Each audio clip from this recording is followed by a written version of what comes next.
नमस्कार दोस्तों, आज के वीडियो में हम डिस्कस करेंगे एक ऐसे ट्रेंड की जो कि आजकल सोशल मीडिया पे खूब छाया हुआ है और वो है जल्दी से जल्दी करोड़पति बनने का। स्टॉक मार्केट में 1 लाख रुपए इन्वेस्ट करो और 10 सालों में 100 करोड़ कमाए। इस तरह के बहुत सारे पोस्ट आपको आजकल सोशल मीडिया, ट्विटर्स वगैरह पे आराम से देखने को मिलेंगे और मजे की बात तो ये है कि बहुत से नए ट्रेडर जो इस बात को सच मान के उनके पीछे भी लग जाते हैं, क्योंकि लालच किसी के मन में लाकर आप किसी को भी अपने पीछे बड़ा इजीली लगा सकते हो। लेकिन स्टॉक मार्केट से हमें कितना एक्सपेक्ट करना चाहिए, ये पहले ही हमें ये सारी चीज़ें कैलकुलेट करने के बाद ही इसमें एंटर होना है। नहीं तो गलत तरीके से हम किसी के पीछे लग करके अपनी मेहनत से कमाए हुए पैसे को भी ज़ीरो कर बैठेंगे। तो लालच में नहीं आना है, लगातार इन्वेस्ट करना रहना होता है। जितनी जल्दी हो सके हमें अपनी इन्वेस्टमेंट की जर्नी को स्टार्ट करना है। अपने फाइनेंस को कंट्रोल करना है सिक्योर फ्यूचर के लिए। इसकी शुरुआत करने से पहले आपको फाइनेंशियल गोल जो हैं वो आपके क्लियर होने चाहिए। आपको आपका बजट जो है वो क्लियर होना चाहिए। किसी लॉन्ग टर्म इन्वेस्टमेंट करने से पहले आपको ये पता होना चाहिए कि आपकी इन्वेस्टमेंट का पर्पस क्या है। आपकी रिटायरमेंट प्लानिंग है, आपको कोई चीज़ खरीदनी है, एजुकेशन के लिए है या एक्स वाई जेड, वो कुछ भी हो सकता है।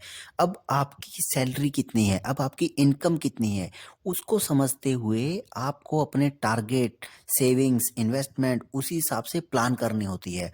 और इसके बाद शुरू होता है कंपाउंडिंग्स का कंसेप्ट, जो कि जितनी जल्दी हमें समझ में आ जाए उतना ही अच्छा होता है। हमारी इन्वेस्टमेंट की जो जल्दी शुरुआत करके नियमित तरीके से उसमें छोटे-छोटे इन्वेस्ट करने से फ्यूचर में एक बहुत बड़ी अमाउंट बन जाती है कंपाउंडिंग के ज़रिए। उसके बाद एक कंसेप्ट आता है डाइवर्सिफिकेशन का, जो कि एक रिस्क मैनेजमेंट स्ट्रेटजी है। इसमें हम अपनी इन्वेस्टमेंट को अलग-अलग एसेट्स में डालते हैं। हम पूरा पैसा हम कभी भी एक ही जगह इन्वेस्ट हमें नहीं करना होता है। थोड़ा पैसा अलग सेक्टर में, थोड़ा पैसा अलग सेक्टर में, ऐसे करके हमें अपनी इन्वेस्टमेंट प्लान करनी चाहिए। जैसे कि हम कुछ स्टॉक्स में लगा सकते हैं, म्यूचुअल फंड में लगा सकते हैं, रियल एस्टेट है, गोल्ड है, या स्टॉक्स में भी हमारे पास डिफेंस सेक्टर है, या बैंकिंग में है, या ऑटोमोबाइल है, बहुत सारे हमारे पास अलग-अलग सेक्टर हैं। तो अलग-अलग में हमें अपना पैसा डाइवर्सिफ़ाई करके रखना होता है। और दूसरी बात, कई बार ऐसा भी हो सकता है कि सारे डिसीज़न हम अपने खुद से ना ले सकें, तो इसके लिए हमें प्रोफ़ेशनल की एडवाइस लेनी होती है। तब हम किसी भी ऐसे समझदार व्यक्ति के साथ जुड़ सकते हैं, जो कि जिसकी जर्नी को हमने देखा हो, जिसने कि नीचे से उठ के धीरे-धीरे इन्वेस्टमेंट करते हुए, अच्छे तरीके से इन्वेस्टमेंट करते हुए जो एक मुकाम तक पहुँचा हो। तो ऐसे प्रोफ़ेशनल्स की सलाह जो है वो हम ले सकते हैं, कहीं अगर हमें एडवाइस की ज़रूरत होती है। तो कभी-कभी मार्केट में फ्लक्चुएशंस भी आती हैं, तो बिना घबराए ऐसे टाइम पे हमें अपनी इन्वेस्टमेंट को कंटिन्यू करना रखता होता है। अप एंड डाउन्स जो हैं वो इन्वेस्टमेंट का पार्ट हैं, उसको समझ के हमें चलना होता है। ऐसे में ठंडे दिमाग से अपने गोल्स पे बने रहना होता है। जब हम कई सालों की इन्वेस्टमेंट के बाद देखते हैं तो छोटा-छोटा एक्युमुलेशन करते-करते एक बहुत बड़ी अमाउंट्स हमारे पास बन चुकी होती है। तो ये जो धीरे-धीरे हमारे पास फाइनेंशियल नॉलेज आने लग जाती है, हम डिसिप्लिन में जब इन्वेस्टमेंट करते हैं, तो बहुत ही अच्छे तरीके से हमारी एक्युमुलेशन होती है। तो इसके लिए हमें इन्वेस्ट करना होता है और पता लगाना होता है कि ऐसे कौन से स्टॉक्स हैं आने वाले टाइम में जो ब्रेकआउट दे सकते हैं। इन सभी का पता लगाने के लिए आपको मेहनत करनी होती है। स्टॉक मार्केट में स्टॉक रीडिंग करना आपको आना चाहिए। किसी कंपनी को कैसे स्टडी करते हैं वो चीज़ें हमें आनी चाहिए। 1-2 बार तो तुक्का लगा कर के हम पैसा बना सकते हैं, लेकिन अगर हमें लॉन्ग टर्म के लिए मार्केट में टिकना है तो उसके लिए तो हमें स्टडी करना आना ही चाहिए। और ऐसे कौन से स्टॉक हैं जो कि हमारी स्टडी के हिसाब से डबल हो सकते हैं, वो हम लगातार आपके साथ अपने वीडियोज़ में शेयर करते रहते हैं। कुछ स्टॉक्स उनमें ऐसे होते हैं जो लॉन्ग टर्म के लिए आपके पोर्टफोलियो में होने चाहिए। गिरावट भी आए तो उस समय तो हमें और उसको एवरेज आउट कर लेना होता है।